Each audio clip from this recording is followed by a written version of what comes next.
Let's start with the video. Any thoughts you'd care to share? I found it on a flash drive in Kitakata-sensei's room. Or should I say, Kawana's. I take it that means he's the one who recorded it.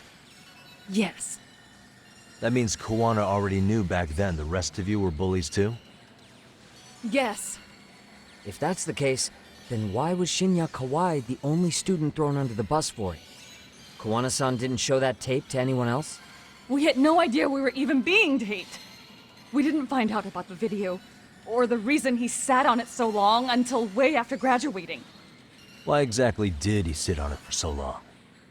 Kitakata-sensei said he kept it so he could teach us for the rest of our lives.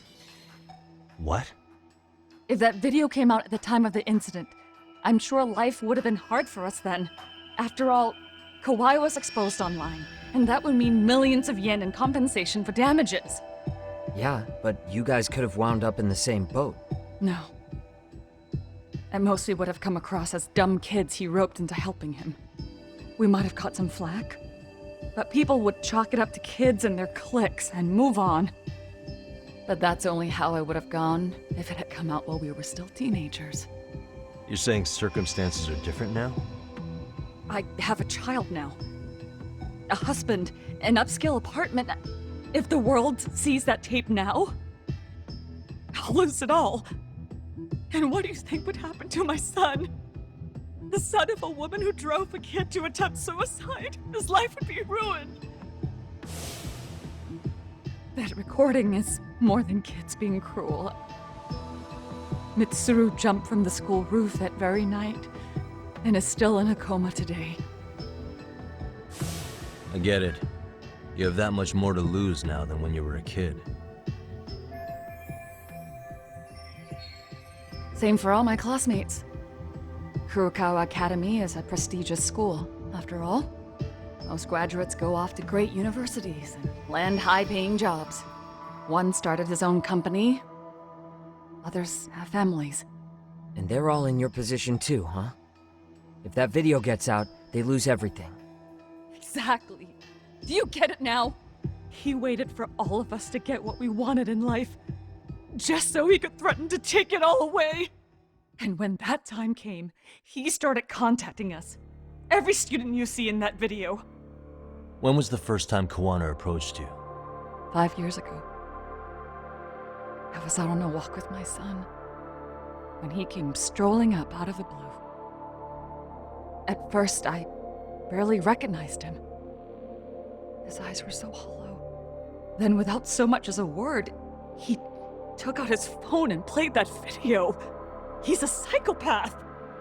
Well, all you kids tormenting Mitsuru looked pretty psychopathic to me. Oh, and you're so perfect. An angel who never once acted out of line.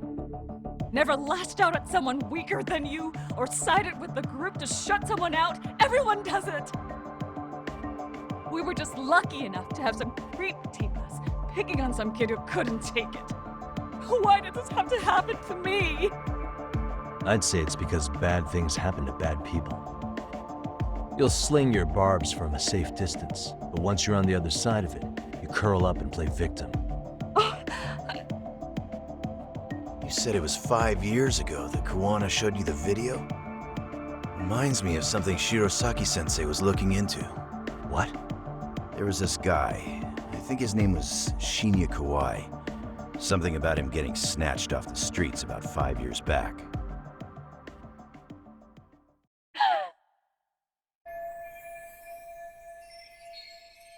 Then it was you guys. You're the ones who abducted him in Kamurocho and murdered him. No! It wasn't us! We could never do something like that! Wasn't us, huh? So you're not denying he was murdered after all? Who was it then? All Sensei told us was to find Kawai somewhere in Kamurocho, and bring him back with us, no matter what it took. Did Kawana tell you what he wanted with him? He needs to be there when you all beg for forgiveness, is all he said. And if we refused, he'd leak the video. So we all went to see Kawai, but he wanted nothing to do with Sensei. Considering he'd cost him everything, that came as no surprise.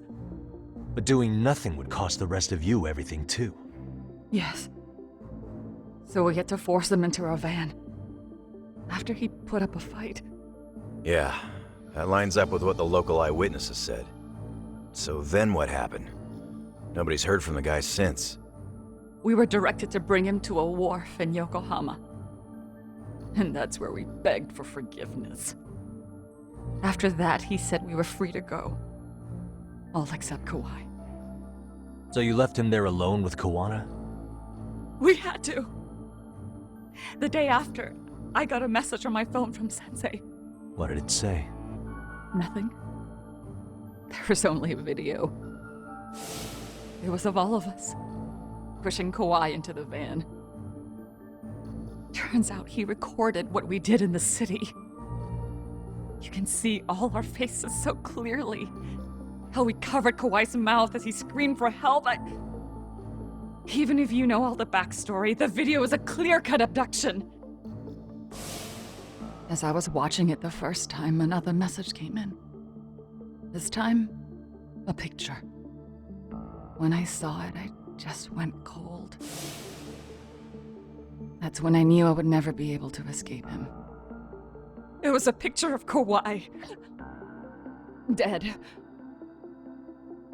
Anyone who saw those messages would think we killed him after shoving him into the van. And that's how he got his real leverage on his former students. Since then, we've been at his beck and call. No matter what he tells us to do, we wouldn't dare refuse him. He's giving you orders? That man! He forces us to help him. He makes us accomplices to murder. Murder?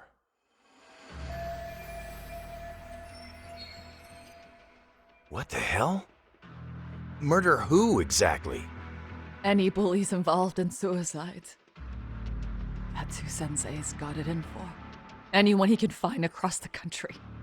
He doesn't even care how old the case is.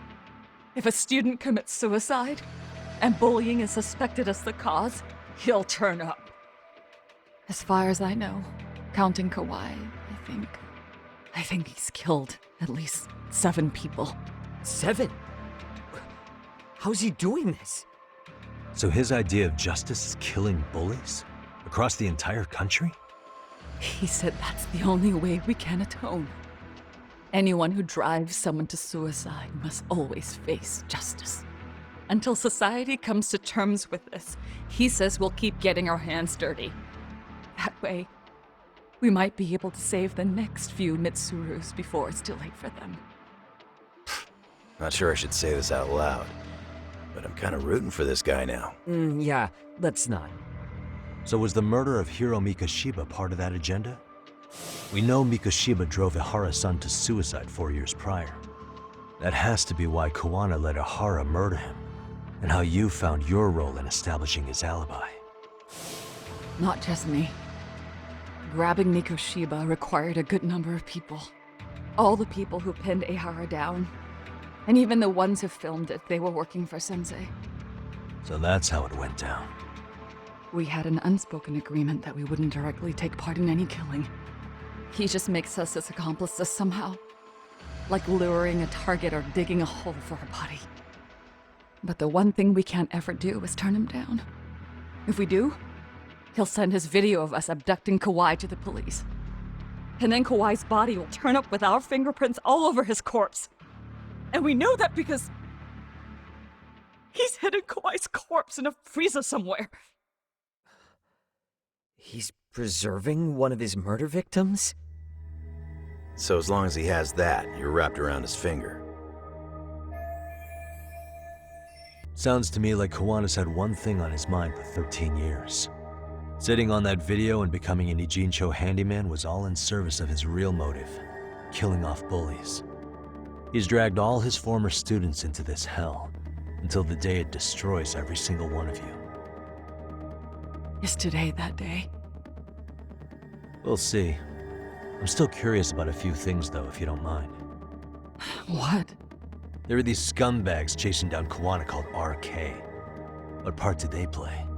Strangely enough, they never came up once during your confession. So tell me, Why'd they come for Yokosawa?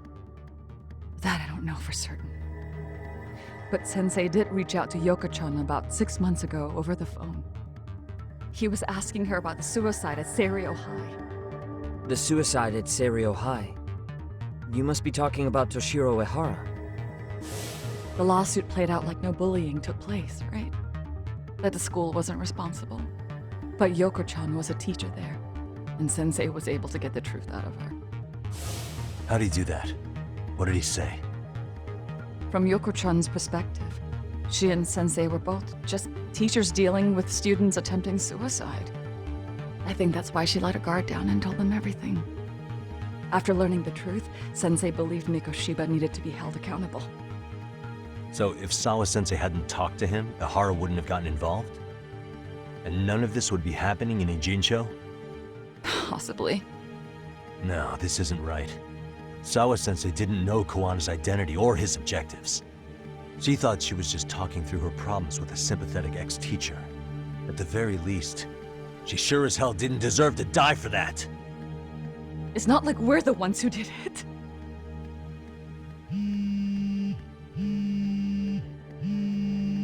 Who is it?